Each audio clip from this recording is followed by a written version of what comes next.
За сайн байцгаана уу?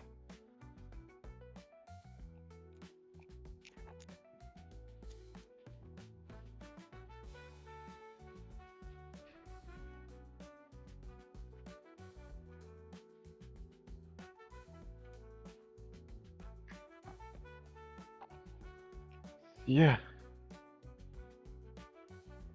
За Фрэнс 369 Street Club-ийн техник шинжиж ярилцаж зөргөө байна. За тэгэхэд энэ 7 хоног хэдүүлж бас ярих юм ихтэй өнгөрч шүү.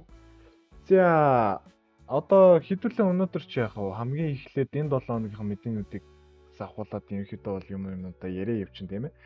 За тэгэхээр өнөөдрийн нэгд өдөр бас ISM Manufacturing PMI, ISM Manufacturing Prices гэдэг байгаа. За Европ дээр болохоор ер нь Core CPI Flash Estimate гарах юм байна. Тэгээд CPI Flash, за Италийн Real CPI гинэ. За энэ хэд ерөнхийдөө бол гарах нь байна. За тэгээ хоёр дахь өдөр хэдүүлэнгийнх нь хувьд USD дээр Jolts Job Opening-ээс орох нь байна. Тэгэхээр яг юу л юм байна. Хэдүүлээ бол мэдээж эхний өнөөдөрч тэр маргааш тэр нэг тийм амар том хөдөлгөөн бол нэг хүлээхгүй харагдаад байна. За тэгээд 3 дахь өдрийн орой харин ADP non-farm харагдаж шүү. За би ч одоо фильтр янзлаагүй баймаар юм ууг нь. Янзлаад байсан шүү дээ нэрээ. За ингэ бүгднийг юм сааруулъя дөө.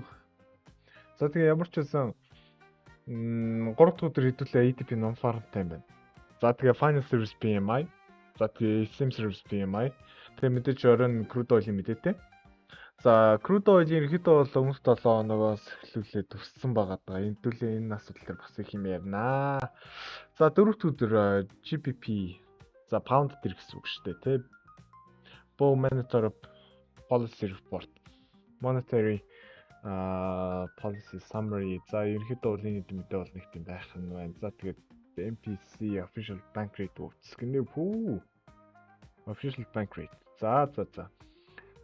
Unemployment Claims. За Америкийн нэгдсэн улс дээр Unemployment Claims гарах нь байна. За тэгээ хэдүүлээ ерөнхийдөө бол энэ 7 хоногт нэг тийм амар өндөр савс хөдөлгөөнтэй биш мөртлөөсөө гайгүй бас нэлийн явчихар хөдөлгөөнүүдийг ерөнхийдөө бол харах нь байна.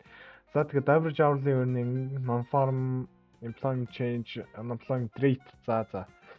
Тэгээд unemployment rate 2 удаа гарч байгаа юм уу? Employment change. За ерөнхийдөө бол CAD дээр гарах юм биш үү энэ эхлээд. За ойлгомжтой. Тэгэхээр хэдүүлэнгийнх нь гол анхаарал тавих хэрэгтэй өдрүүд гэвэл биш үү? За нэг 4 дахь 5 дахь хоёрт бол тодорхой хэмжээний анхаарал бол мэдээж угаасаа 50. За тэгээд 2 дахь өдрийн Jolts Job Openings дээр ерөнхийдөө бол анхаарал тавьмаар байна. Өөрөө хувьдаа. За тэгээд 3 дахь өдрийн ерөнхийдөө бол non-farm-ийн ерөнхийдөө бол өрчсөн мэдээ бас ерөнхийдөө яаж гарах нь гэдэгс хэдүүлээ бас анзаарч ажиглах нэ. За тэгэхээр хэдүүлэн ямар ч байсан харж л байх нь дээ. За өмнөх 7 хоногт бодлогын үт байсан. Өмнөх 7 хоногийн 4 дахь өдрийн өглөө. 3 дахь өдрийн шөнө 4 дахь өдрийн өглөө ерөнхийдөө бол бодлогын үттэй байсан. За тэгээд бодлогын үтлгээс өмнө хэдүүлэнгийнх нь гол ярих хэрэгтэй асуудал нь өөрөө өчигдөр мэдээж 3 дахь өдөр crude oil ерөнхийдөө бол мэдээсээ өмнө нэг шок аваад унтсан байгаа. Тэгсэн мөртлөөс 3.5 миллионоор 3.5 гэж гарч ирсэн. За ерөнхийдөө бол нэлийн өндөр гарч ирсэн. Баррелийн тоо бол нэлийн өндөр гарч ирсэн. За тэгэхэд фомсын мэдэн дээр хэдүүлэнгийнх нь бодлогын хүч өөрөө 4.5-тайгаа ерөнхийдөө бол хэвэндээ гараад ирсэн шүү дээ. Тэгэхээр хэдүүлээ бол фомс дээр бол одоогийн байдлаар нэг тийм амар том анхаарал бол хандуулахгүй байх нь. Тэгвэл хэдүүлэнгийнх нь бас нэг сонь зүйлс байна. Анхааралтай олон зүйлс байгаа. Тэгэхээр хэдүүлээ эхнээс нь ахуулаад тэр хэдийг ерөнхийдөө бол ярина. Тэгвэл ихэвчлэн чартн дээр ярина. Тэр ерөнхийдөө бол мэдээнүүд дээрээс эхлүүлээд ярихад бол за одоогоор бол нэг тийм амар сүттэй том мэдээ бол байхгүй. Тэгэхээр ерөнхийдөө бол хэдүүлээ шулуухан еврого орцсон дээр баг. Чарт руу орцсон дээр баг. За ерөнхийдөө бол том цагийн зургуудыг ерөнхийдөө бол нэг янзлж оруулсан. За оруулсан ч явах тий. Том цагийн зургуудыг ерөнхийдөө бол янзлсан. За алт бол эхний ээлжинд эсвэргжлийн цаг дээр очсон. 2819 20 морь хавцсан ерөнхийдөө бол эсвэргжлийн цаг дээр очсон байгаа даа. За тэгэхээр хэдүүлэнгийнх нь гол анхаарал хандуулах ёстой зүйл нь энэ зурган дээр яваад байгаа нь үнэн. За хэдүүлээ өмнө ерөнхийдөө бол энэ зургийг хараад за ерөнхийдөө бол энэ чинь хамгийн гол эсэргүүцэл байх ёстой гэсэн тамгийг ерөнхийдөө бол тавьж исэн бол энэ хэсэг одоогоос ерөнхийдөө бол задарч эхэлж байгаа нь одоо бол хэдүүлэнд нь л харагдчихэв. За энэ ёроолыг гэхээсээ илүүтэйгээр нэг ёроол аялуулж үзнэ. Аялуулж үзэнгүүт энэ чи тгийн ёроол угаасаа ойлгомжтой гарна. Харин тохиолд энэ чи 14-өөр өөрчлөгдөнө. За тэгэнгүүт энэ доотлыг цэвэрхэн байлгахыг гээд үзэх юм бол энэчээ цэвэрхэн байхаар харвал энэ чи 14-ийн тохиолд гэдэг чинь өөрөө за нэг энэ байдал руу 2835 руу дахиад зэшиг нэг байлах боломжтой гэж үзэж байна. Тэгтээ ерөнхийдөө бол алтуул чүд жоохон дутаагаад байгаа. Тэгэхээр ерөнхийдөө бол жоохон сэжиг төрж байна. Жоохон сэжигтэй хөдөлгөөнүүд бас ерөнхийдөө бол хийж байгаа гэсэн. Залаана би 94.5 дээр тэгээ хөдөлгөөн өөрөө 23.6 руу явах хэрэгтэй байсан. Цэвэрхэн явж чадаагүй. За 86 гэж авч үзээд хэдүүлээ 50 гэд ерөнхийдөө бол 14 гэж явах нь бол зөв. Энд чинь 23-ын уурал авцсан. Тэг рүү явчих нь бол угаасаа жам байсан. Энэс цаашаа 23 руу явна гэх юм бол 2850 макс та. Одоо эн чинь зарлах юм бол ерөнхийдөө бол энэ 7 хоногт алтны хамгийн дээд хийж болох оройн ерөнхийдөө бол 2850 5065-2-ын оронд ерөнхийдөө бол хамгийн өндөр орой орж ирнэ гэсэн тамиг ерөнхийдөө бол тавьж байгаа. За тэгэхээр хэдүүлэн мэдээ зургуудаа шинжилээд баг багаар ерөнхийдөө бол цаашаагаа үргэлжлүүлээд явна. Үргэлжлүүлж яваад харангуут энэ чинь хэдүүлэн мэдээж энэ зургийг 4 цаг дээр татсан байсан. Хитрхээ сунаад ирсэн учраас дийлэр рүү шилжүүлсэн. За 94.5-аас тохиолд аваад 76 гэж байгаа. 76 ч өөр 108 руу явцсан. 108-аас дахиад 94.5 гэж байгаа ч өөрөө дээшгээ 123 руу явах боломжтой гэж үзэж байна. Тэгэхээр 2850 бол үнэхээр гарцаагүй нэг орой болж таарна. 2850-аас за үзүр хийлээ гэхэд 65 шүү дээ. Тэгээд цаашаа байхгүй гэж үзнэ. Ерхэд бол энэ 7 хоногт энэ трендийн хөдөлгөөн энэ соёны битэр нэг ярьжсэн бол энэ соёны битэр ерхэд бол одоохондоо бараг задраагүй гэж хэлж болохоор хөдөлгөөн явж байгаа. Тэгэхээр ерхэдөө бол хэрвээ дэшгүй өсч чадах юм бол 2850 гэсэн тамгийг ерхэдөө бол 50. Тэрнээс цаашаа бол нэг тийм амар том өөрчлөлт бол гарахгүй. За тэгээд энэ хэсэгт ерхэдөө бол зургийн шинжилт оруулсан. За энэ чи 161.8-аас 138 руу ороод ирдэг нь угаасаа л хэдүүлэнгийнх нь хувьд жам штэ. Тэгэхээр хэдүүлэнгийнх нь ганц анхаарах ёстой цэг нь одоо энэ 150 шүү. 150 шиг үнэхээр сэтэлж чадахгүй бол алтны ерхэдөө бол өнөөдрийн макс оройн 2790 гэж үзээд хэдүүлээ доошоо сэлдэж болно. Сэлдэхдээ ерхэдөө бол учиртай сэлдэнэ. Эхний ээлжинд 2753 83 гэсэн ханшнууд руу ерхэдөө бол сэлдэж хаяад цаашаа сэтрүүл 2740 хавцаа руу ерхэдөө бол байлна гэж бодоод цаашаа үргэлжлүүлээд ерхэдөө бол ёроолын ерхэдөө бол явуулах үед бол явуулна гэж үзнэ. Тэгвэл тэрнээс өмнө хэдүүлэнгийнх нь нэг тавьж үзэх ёстой нэг хэсэг нь энэчнээс нэг юм ретресмент татж үзэх ёстой. Үнэхээр орой хандсан юм уу гэж үзэж бас энэчнээс нэг шалгалт орж болно. За орой хандсан юм уу гэхэлэр ерөнхийдөө бол хандсан бас үгүй. Ерөнхийдөө бол жоохон ойлгомжгүй яриад байгаагаа ч ерөнхийдөө бол би өөрөө мэдчихэв. За яг хэдүүлэнгийнх нь хувьд энэчнээс мэдээж нэг ретресмент байрлуулж тавиад 14 илүү гэдэг нь ороод ирсэн. 14 илүү чинь хандсан 23 болж үрж байгаа. За энэ чинь 14 байсан бол ингээд энэ чинь 23 гээд 38 руу байлах ёстой байхгүй юу? Энэ авдал ерөнхийдөө бол хамгийн том анхаарал хандуулна. Энэ 14 чинь 23 гэж авч үзэхгүйгээр 23 юм уу тэг гэж авч үзэхгүйгээр 23 дээр ханах ёсгүй 38 дээр ханах ёстой. Тэгэхээр дээшгээ 38-ын шалгалт үнэхээр хийж чадах нь гэдэг хэдүүлэн гаднууд асуудал байна. За мэдээж 14-өөр хандсан гэж үзээд хэдүүлэн мэдээж нэг дээшлүүлээд оройгоо ерөөхдөө бол бүрэн гүйц татгана гэсэн үг. За 14-өөр ороод ирц хөдөлгөөн. 14 чи энчээ байж болно. Тэгсэн дээшгээ 2830 гэсэн хайшвал заавалч байх ёстой. Хэдүүлээ өмнөх 7 хоногийн анализ дээр энэ ёроолуудыг ерөөхдөө бол ингэж нэг аялуулж үзсэн бол одоогийн ээлжинд бол энэ хэсгийг ерөөхдөө сэтэлж байгаа гэж үзэж болно. За хэрвээ энэ хэсгийг бүрэн сэтэлчих юм бол энэ хэсгийг үнэхээр ингээд бүрэн дээшгээ сэтэлчих юм бол угаасаа цаашдаа 2832 33 руу харахаас үүрч болно. Тэгэхээр хэдүүлээ анхаарал тавиад одоохондоо жоохон хүлээцтэй байна гэсэн үг. За хэрвээ энэ дээшгээ үзүүр сэтрээ яваад гэх юм бол хэдүүлэнгийнх нь хувьд мэдээж 64 65 гэдэг ханш чинь гарч ирж байгаа. хаанаас эхэлтэй юм бэ гэхээр энэ эхлэлөө тохилтын эхлэлөө энэ тохилтын эхлэлөө гээд 38 ханш руу заавалчгүй байлах хэрэгтэй болно. Тэгэхээр 2864 65 гэдэг ханш чинь ерөөд бол энэ ч байгаа. За ерөөд бол 50 гэдэг ханш чинь бол энэ ч байгаа. Гэхдээ энэ чинь ерөөд бол гүйцэлтийн нэвтрүүлэг хийж орж ирэх ёстой гэсэн тамгийг бол одоохондоо бол тавина. За хэрвээ ингээд ретрисментийг тавих юм бол энэ чинь 14-ийн 1 тохиолд авч байгаа. 14-ийн 1 тохиолд чинь доош 38 юм уу? Эсвэл 50 руу байлах ёстой. За тэгээд хэдүүлэнгийнх нь хувьд мэдээж 2720 гэсэн ханш бол одоохондоо бол бүрэн зохиогдоогүй байгаа. Тэгэхээр 2720 руу заавалчгүй явах ёстой гэж үзнэ. Заавалчгүй явах ёстой гэж үзнэ. Тэгэхээр хэдүүлээ ямар ч байсан алтан дээр ерөнхийдөө бол өнөөдрийн байдлаар хүлээцтэй байна. Заавалчгүй бай маяг орох шаардлагагүй. Дээшгийн ерөнхий үзүүрийг ерөнхийдөө бол нэг шалгуулах гэж үзээд чадахгүй бол доошоо сэтгүүлээд нэмэрсэн явуулна гэсэн. Тэгэхээр хэдүүлээ гол анхаарал хандуулах хэрэгтэй хэсэг нь саяны энэ хэсэг баггүй. Яг саяны энэ хэсэг төр гол анхаарал хандуулаад явах хэрэгтэй. Ерөнхийдөө бол байрлал нэг иймэрхүү байх хэрэгтэй. Энд чинь ерөнхий байрлалыг эзлээд явах юм бол цаашдаа үргэлжлээд яг энэ 150-ын ханшийг сэтэлж чадахгүй бол гэж байгаа шүү дээ.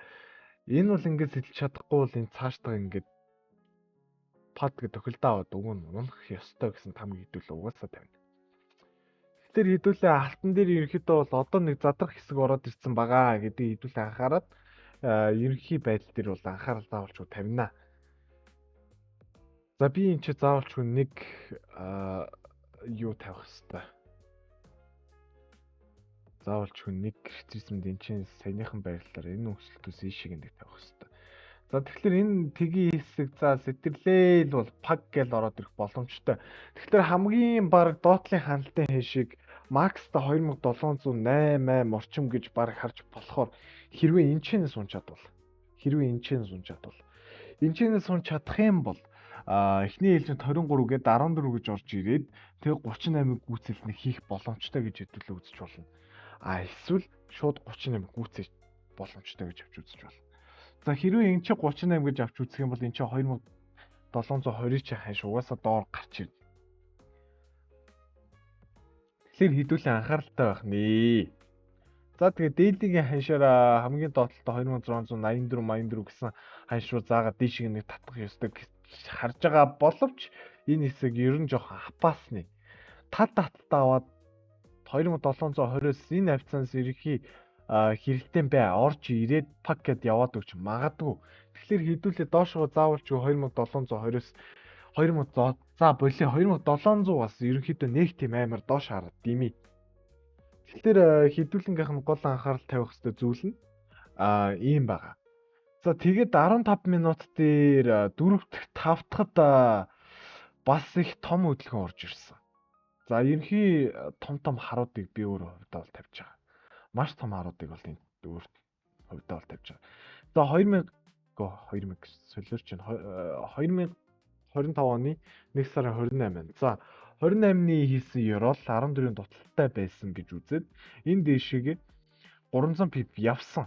За 300 пип яваад доошоо нэг засварын хөдөлгөөн 200 пип яваад дэшигээ энэ юу вэ л гэдэг сонирн байна. Эн чинь 4 дахь өдөр хийсэн үзүү штэ. 4 дахь өдрөөс 5 дахь өдөр хүртэл баггүй юу? Ингээд ороод ирсэн үйл. Нийтдээ 722 пип. Нийтдээ 722 пип савлж байна гэдэг чинь алтны хувьд энэ бол мэдээж өөрөө том хөдөлгөөн. За хамгийн томдоо рейнж нь за нэг 200 300 пип байдаг бол энэ удаа дээр ерөөхдөө 700 пип савлах гэсэн үг. Энэ чинь баг нэг өдөр хөдөлгөөн шүү дээ. Тий, нэг шөнийн хөдөлгөөн шүү дээ. Нэг шөнийн хөдөлгөөн ингэж орж ирж байна гэдэг. За ерөөхдөө бол миний одоо манай клубын зүгээс одоо тавьж байгаа нэг хар нь болохоор Европт энд бэлдэж гин бол гэдэг асуудал. Яг Европт энд бэлдэж эхэлчихвэл гэдэг асуудал. Өөр асуудал үнэхээр алга. Өөр асуудал байхгүй. Тэрнээс биш алт ингэж өсөж байгаа ганц шалтгаан нэг Орос Украины дайн шинэ эхлэл дээр тавигдаад шал өөр юм болоод Европ дайнд бэлдээд яг ингэж нэг хэсэг пад гэд болчих магадгүй. Эсвэл энэ дайн дуусны юу болоод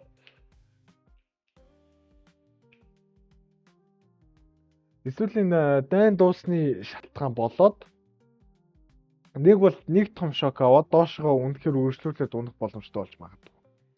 За тэгэхээр энэ байдал хамгийн ихэнд 2 сарын дундуур яг тодорхой ойлголт өгнө.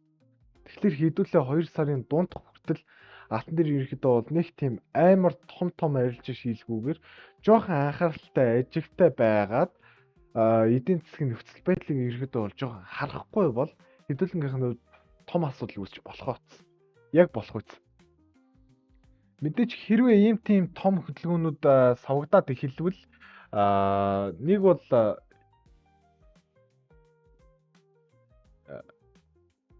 хэрвээ алтан дээр ерөнхийдөө бол огцом доошгоо ёроол аваад ёроол дуусаагүй гэж бодоод огцом доошгоо ёроол аваад унж эхлээд өсөлт гарах юм бол хэдүүлэнгийнх нь ганц тавих нэг таамаг нь өөрөө Европын ерөнхийдөө бол дайн бэлдэж байна л гэж үзсэн.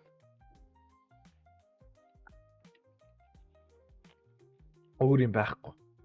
Хэрвээ хэдүүлэнгийнх нь хувьд одоо 2800 гэдэг 2800 жоох те 2700 гэдэг ёроол тийм амир цэвэрхэн ороод ирэх юм бол яг тийм л асуудал үүснэ. Өөр асуудал үнэхээр байх бараг боломжгүй. Тэгэхээр хэдүүлэнгийнх нь хувьд заавалчгүй энэ хэсэг дээр нэг шалгалтууд хийж үзэх хэрэгтэй. Одоо миний энэ ч шалгалт хийсэн байгаа шиг. За ингээд 14 гээд 38. За ерөөхдөө бол жоохон дутаалтай гэж үзээд дээд нэв илүүтэйгээр тавьж үзэнгүүт 61.8 38. За ерөөхдөө бол алтан дээр одоо бараг сэлдэж болохоор харагдаж байгаа. Алтан дээр ерөөхдөө бол хөөрхөн сэл оруулаад явчих болохоор. Тэгэхээр хэдүүлэнгийнх нь гол ач холбогдол өгөх хэсэг энэ хэсэг дээр байгаа болохоос биш яг энэ доотлын ёроолын хэсэг дээрээс хүчин хэр хүчтэй очиж чадах вэ гэдэг асуудал байгаа болохоос биш хэдүүлэнгийнх нь хувьд өөр асуудал байхгүй. Алтан дээр одоогийн байдлаар бол бараг дүнгийн сэл ороод шалгаад явж хахад болохгүй хөдөлгөөнүүд одоо бол орж ирнэ гэж таамаг тавиад хэдүүлээ алтан дээр ирэхэд бас сэлдэж эхэлж болно. Тэгвэл ёроолыг бол хамгийн түрүүнд 2754 гэсэн ёроолууд руу ирэхэд бол хараад 2718 за ерөөхдөө бол 20 руу бараг бүтэ харчих болохоор.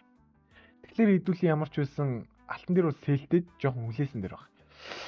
Хэрвээ алт хүчтэй доош уруудаж орж ирээд дээшгээ савлтын хөдөлгөөнөөр гарах юм бол алт дээшгээ оройг болно гэсэн үг.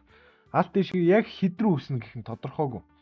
Дээшгээ 2925 25 2900 бараг 3200 3300 гэсэн ханшууд бол дээш гарч ирж байгаа эхнээсээ эхлүүлээд. Тэгэхээр хэрвээ дайны байдал хэцүүдээд эдийн засгийн байдал бас хэцүүдээд явах юм бол хэдүүлээ угаасаа юу болох юм бэ? Алтууд угаасаа цаашдаа үргэлжлээд үснэ. Яг тийм байдал бол хаанаас яаж үүсэх вэ гэдэг гол байгаа. За харин өмнөх 7 хоногийн бодлогын хүүгээр чинь савдаг үе чинь хаана болъё? Өмнөх 7 хоногийн за бодлогын хүү чинь хэд өдөр байсан юм бэ? 4 өдөр байсан. За 4 өдөр байсан гэдэг чинь за чарт руу орно. Чарт руу ороод эн чинь одоо нэлт өдөр гэдэг чинь 2 сарын 3 гэдэг чинь за яаж байгаараа за бодлогын хүүгээ заавалж харах юм байна. Энэ одоо хэдэн сарын хэдэн өдөр байсан? Энэ ч сар харагддаггүй лөө. Тийм. 1 сарын 30-нд байсан бохоггүй. За 1 сарын 30-ны шөнө гэсэн үг. Агүй байна. 1 сарын 30-ны өглөө гэсэн үг. За тэгэхээр 1 сарын 30 чинь энэ хавцаа байгаа юу? За энэ ч тийм энэ ч ерөнхийдөө бол мэдээний шокноос өмнө энэ шокийг билүү энэ ч ерөнхийдөө бол ёроол авагдаад тийшээ алт уссан. За тэгэхдээ бараг 700 пип өсчихнө гэж хэн мэдэх үү дээ. Тэгэхээр хэдүүлээ гол анхаарлаа заавалж алтан дээр хандуулнаа. Заавалч энэ асуудлыг бол алтан дээр бол харна. За алт бол угаасаа ингэж амар өсч орж ирж байгаа нь угаасаа том хэмжээний анхаарлыг бол угаасаа хандуулж байгаа. За тэгэхээр эхний ээлжинд 2780-ыг сэтлэх нь үгүй юу гэдгээ хараад хэдүүлээ дээшгээ нэг үзүүр дахиад тогтоох уу үгүй юу гэдэг дээр нэг ач холбогдол харнаа. Тэгээ тэрнээс биш хэдүүлээ. Яаруу давчуу хөдөлгөөн бол заавалчгүй хийх шаардлагагүй л гэж бодоод байх юм. Одоо би бол өөрөө хувьдаа гэдэг нь шүү дээ. Нөгөөдөгч. За яах. Тэгээ хэдүүлээ заавалчгүй нэг хөдөлгөөнөө хараад доороос ирэхдээ бол нэг бай ороод ч юм уу үзүүрийг авахулчаад дээрээс нь сайхан нэвшийлэн сайхан сэлдэд өгч болж байна.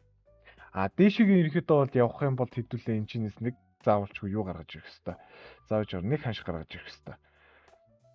За энэ чи 100-ийн шалгалт орж ирсэн. Энэ чи 200-ийн шалгалттай, 100-ийн шалгалттай. 76 гэдэг чи өөрөө 100 руу гарч ирж байгаа. 100-ийн ерөөхдөө сэтгэлийн хөдөлгөөнтэй гэж бодоод 2727 гэдэг шууд гарч ирж байгаа юм байна. 2727-оос хэдүүлээ бол цаашаа үргэлжлүүлж нэх хол харахгүй ихний хэлжинд. Ерөнхий ёроолтыг бол ингээд болгочихж байгаа юм. За ерөнхийдөө бол 23 гээд 27 хавцаа 27 28 хавцаа гэсэн үг. Ингээд нэг үзүүр харчаад энэс цааш үзүүр харахгүй. Тэгээ хэдүүлээ угаасаа цаашаа үргэлжлүүлээд ерөнхийдөө бол алтыг бол нэг унгаана гэж үзнэ дээ. За тэгэд ерөнхийдөө бол алтыг бол нэг унгаана гэж үзнэ. Тэгэхдээ цаашдаа ч одоо та тэгэж одоо юу ярих вэ гэдэг шиг. За ямар ч хэсэн эхний ээлжний унгаалт бол за нэг хамгийн доошогоо за нэг 2881 2781 хавцаар нэг орж ирэх гээр. За тэгтээ 50 pp нэг шалгалтыг заавалч хүлээнэ. За хэрвээ энэ шалгалт бүтлгүүдэд доошоо сэтрэх юм бол хэдүүлээ цааш үргэлжлүүлээсэй л орно. Явуулчлаг гэдэг шиг. За тэгээд тэр ч яах вэ? За тэгээд хэдүүлэнгийнх нь хувьд гол анхаарал тавих хэвээр цэгүүд үл ийм байгаад байгаа. За хэдүүлээ одоо долларын индекс рүү орно. Яна одоо долларын индексийн чинь сустгайцсан. Байна шүү дээ. За долларын индекс өнөө өглөө дээш шокерж орж ирсэн. Гайхалтай нэг юм.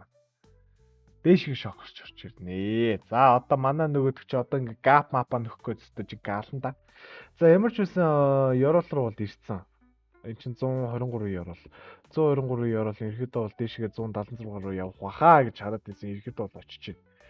За эхний ээлжинд гэхдээ энэ чинээс нэг ийм тохиолдолд аваад капа нэг тал нөхөд нэг пак гэдэг дишгээ 110 руу гарч магадгүй бах. Тэгэхээр хэдүүлээ ямар ч гэсэн эхний ээлжинд нэг уналтын хөдөлгөөн харна. Нэг уналтын хөдөлгөөн хараад дишгээ өсгөнө гэдэг чинь нэг уналтын хөдөлгөөн хараад дишгээ өсгөнө гэдэг чинь алтан дээр нэг өсөгчөөд нэг унгаахтай ерөөсөө ялгаа байхгүй. Тэгэхээр хэдүүлээ ямар ч байсан энэ хэсгээ ажиглаад нэг унгаачаад өсгөнө гэдгээ сайхан барайл явчих нь шүү. За тэгэхээр ямар ч байсан долларын индекс дээр бол алт 2 дээр зураг бол таарж байгаа. Тэгэхээр би долларын индекс дээр бол нэг тийм амар том юм бол нэг яриад баймааргүй байна. Тэгэхээр 150 ямар ч байсан 180 руу доошоо нэг шалгалт үлээгээд дээш долларын индексийг өргөжлүүлээ бай харнаа. За мэдээч долларын индексийг дагаад евро бол угаасаа доошоо ороод ирсэн байх ёстой. За угаасаа ороод ирсэн байгаа. Тэгэхээр евро дээр ирэхэд бол нэг ийм хэмжээний өсөлт хараад тэгээд цаашаа үргэлжлүүлээд унгаана гэсэн байр суурьтай ирэхэд бол харахад бол болж байна. Гэхдээ энэ өөрөө дээлхийн зурган дээр байгаа учраас хэдүүлээ нэг тийм амар юу бол харахгүй. За нэг унлаа гэхэд энэ авцал олж ирэх бах та. Нэг бүхэл рүү баг орж ирэх боломжтой гэж үзээд дэнчэнэс чинь за нэг 220 пип. За тэгээ голынх нь хуурлан за нэг 74 пип. Тэгээ 74-өөс ирэхэд бол за нэг тулглаа гэж бодоход 280 пип гарч ирэхээр. За ерөөхдөө бол евро дээр нэг иймэрхүү хөдөлгөөн бол барих бол бүрэн боломжтой харагдаж байгаа. За тэгээд crude oil-ийн daily. Crude oil чи одоо за би энийг ямар муухай болгоо вэ? Гэсэн чи ялгаа байдаг нацаа хөөе. За яаж гараа энийг динк байдлаар харуулъя. Болж байна. За одоо энэ чи ингэ шүү дээ. За яаж гараа. Дан чартын юм болгоно. За ерөнхийдөө бол хэдүүлэнгийнх нь хувьд доош яриадсэн евролууд руу бол ороод ирсэн шүү дээ. За ерөнхийдөө бол ланы би өөрөө 72 $80 төр. За хамгийн максда 72 70 гэж харж исэн боловч нөхөр өөрөө доошгоо ерөнхийдөө бол үзүүрийгээд за нэг 71 80 руу л ороод ирсэн. За ойлын хувьд бол үнэхээр нэг апасны зүйл байгаа. Ойлын хувьд бол үнэхээр нэг апасны юм байгаа. Энэ аягны битэр мөн. Энэ бол үнэхээр маараа байхгүй аягны битэр. Тэгтээ аягны битэрэн дээр 114 шалгалт ийцэн 50 шалгалт ийцэн байгаа. За энэс цаашаа үргэлжлүүлээд үсэх үү эсвэл энэ доошгоо сэтрхүүл гэдэг асуудал ирэгдэнэ. За энэ ингээд доошгоор сэтрэх юм бол 69 69 гэд ерөнхийдөө бол за нэг бараг 68 68 төгрөг очих боломжтой харагдаад байгаа. За эхний ээлжин 61.8-аас авч ийнэ гэдэг чинь 82 л хэдүүлэл заавчгүй харна. Заавалчгүй харна. Уртын хугацаанд гэсэн үг. Тэгэхээр хэдүүлээ 4 цаг дээр заавалчгүй нэг хөдөлгөөн харах нь вэ штэ. За тэгэнгүүт эн чинь нэг мэдээж макс үзүүрээр хийгдээд 150-аас ингээд 161 сэтлээ дээшಗೆ гарах хөдөлгөөн өөрөө нэг 75 28 эсвэл 75 орчим руу заавалчгүй нэг хөдөлгөөн гарч ирнэ. За тэр 75 гэдэг хөдөлгөөнөөс цаашаа үргэлжлүүлээд унах юм бол ойлын хувьд бол байдал үнэхээр эвгүүдэж байгаа шинж. Ойл дээр бол үнэхээр байдал эвгүүдэж байгаа шинж. Ойл дээр тэгэхээр хэдүүлээ заавалчгүй нэг бай шалгаж болж байна. Ойл дээр заавалчгүй нэг бай шалгаж болж байна. Тэгэхээр хэдүүлээ ямар ч байсан ойл дээр нэг бай ороод эхний ээлжин 75 руу нэг хараад 75 10 руу нэг хараад 15 байдал руу нэг хараад цаашаа үргэлжлээд үнэхээр нэг хуурал аваад унж эхлэх юм бол хэдүүлэнгийнх нь хувьд нэг асуудал үүснэ. Тэгэхээр хэдүүлэн ямар ч байсан ойл дээр эхний ээлжинд бай өгчий. За тэгээ бай өгөөд доошгоо унаад эвгүүтэд ирэх юм бол яа гэдэг шиг жоохон эвгүй байрал үүснэ. Тэгэхээр ямар ч байсан дунд тугуурлын хувьд бол ямар ч байсан 75 дээр нэг ханшууга 75-аас дахиж за 61 руу нэг орж ирэх боломжтой гэж үзвэл боломжтой гэж үзнэ. За ингээд 61 сэтэл чадахгүй л ингээд цаашгүй ирэхэд бол үргэлжлүүлээд эхний ээлжинд нэг 78 орчим руу эхний ээлжинд нэг харна. Тэгээд цаашаа үргэлжлүүлээд нэг дунд тугуурлуудыг нийлүүлээд тооцоод явна. За өнөөдрөөс эхлээд ерөнхий анализууд бол 7 хоногт 3 удаагаар яг өмнө ордог байсан шиг 7 хоногийн 3 өдөр, 1 дахь, 3 дахь, 5 дахь гэж явна. Тэгэхээр манайхан анализуудаа сайн үзээрэй. За тэгээд Nasdaq-ийн байрлал дээр гэж хэлэх юм бол Nasdaq бол одоо баг ёроолоо авч ийн да. Nasdaq бол одоо бол баг ёроолоо авч ийн. Ерөнхий одоо хэдүүлэнгийнх нь хувьд баг цагийн нэг зургийн шалгалт байгаа. Өөр асуудал байхгүй. Энэ шалгалт угаасаа за энийг 30 минут цаг руу шилжүүллээ гэж бодоход Nasdaq дээр энэ доошоо 76 дээр ерөнхий бол 23-ын дутаалтаар нэг орж ирсэн. Тэгэхээр хэдүүлээ Nasdaq дээр заавалч нэг шалгалт хийн. Nasdaq дээр. Тэгэхээр Nasdaq дээр нэг бай шалгаж өгөөд сайхан уналт болгон дээр нь баг нэг чангалаад явчих болохоор гэхдээ доошгоо унж орж ирнэ гэх юм бол доошгоо үнэхээр за би өстө уннаа гэх юм бол хэдүүлэнгийнх нь хувьд нэг асуудал үүсэх юм нь энэ доор заавалч хүнийг ханш байгаа. Энийг би анхааруулчих. 2890 хавцаа заавалч нэг ханш байгаа. Тэгэхээр хэдүүлээ 2890 хавцаа нэг ханш байгаа учраас энийг ерөөхдөө бол анхаарнаа. За тэгтээ эхний ээлжинд энэ ч нэг дутаалт үүссэн шүү. Дутаалт үүссэн учраас энэ ч нэг 21270 руу нэг хараад доошгоо нэг гүйцэлд орж ирээд нэг үзүүртэйгээд нэг чүүчүүд ингэж орж ирэх нү яах нь уу? Эсвэл энэ 14-ийн илүү ийз заваарх нь л гэдэг байна. Тэгэхээр хэдүүлээ ямар ч байсан 38 юм уу 50 руу эхний ээлжний гапын нөхөлтийг заавалч нэг үзнэ гэж үзнэ. Тэгтээ яг энэ хэсэг гапын нөхөлтөө ингэж пад гэж бас хийхгүй хаа нэг ингэсгээл нэг хийх баг. Тэгэхээр хэдүүлээ за эхний ээлжинд 23 юм уу 14 юм хамаагүй хэдүүлээ заавалчгүй 21400 макс та харна шүү эхний ээлжинд. Макс та 21400 хараад энэс цаашаа унгаад нэг 2592 руу гэж хараад хэдүүлээ цааш нь өргөжлүүлээд Nasdaq-ыг өсгөнө гэсэн байдлаар бол харж болж байна. Тэгэхээр Nasdaq-ийн байдал бол иймэрхүү байгаад байгаа. Хэдүүлээ бол асуудалгүй. Тэгэхээр энэ 7 хоногт 50 гар маш гоё том хөдөлгөөнийг барьж авах боломжтой байгаа учраас хэдүүлээ манайхан сайхан анализаа ороод арилж байгаа явчихна.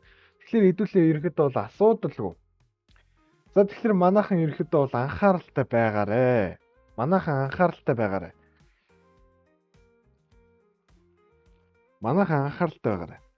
За тэгээд хэдүүлэнгийнх нь хувьд өнөөдөр нэг юм анализ урж байгаа. За тэгээд мэдээж цаашдаа үргэлжлүүлээд мэдээний орчуулгад орно. Мэдээний орчуулгууд манайхан сайн үзээрэй. Мэдээний орчуулгуудын дараа нэг ярих юм нь юу байгаа. Сайхан анализуудаа бас давхар яваад орно. За тэгээд лайв ерөөхдөө бол арилжаануудын төрлүүдийг оруулж эхлүүлнэ. Тэгэхээр манайх дээр том юм эхэлж байгаа шүү. Тэгэхээр манайхтай хамт байгаарай. Тэгээд цааш нь үргэлжлүүлээд хэлүүлээ.